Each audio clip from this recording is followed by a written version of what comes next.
আসসালামু আলাইকুম। আজকে আপনাদের মাঝে নিয়ে আসছি ঝুঁকি প্লেন মেশিনের রিসেট কীভাবে দিতে হয়।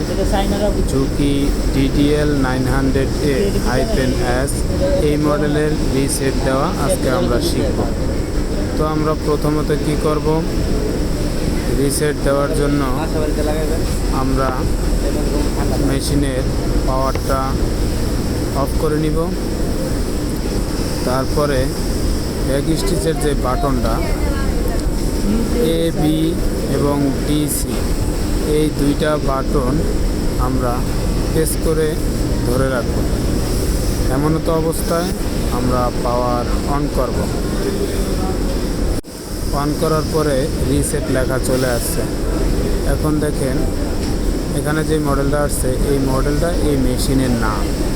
আমরা অ্যারো বাটন প্রেস করে এই মেশিনের মডেলটা আমরা আনব। এখানে TL90 এই যে এই মডেলটাই হচ্ছে এই মেশিনের। এখন আমরা ইন্টার বাটন প্রেস করব।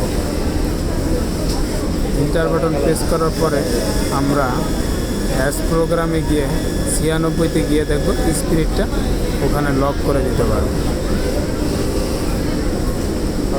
4000 আছে, 4000 থাকলেও আমাদের রিসেট হয়ে গেছে। এই হচ্ছে আমাদের আজকের ভিডিও। সবাই ভালো থাকবেন, প্রতিনিয়ত ভিডিও দেখার জন্য প্রস্তুত থাকবেন।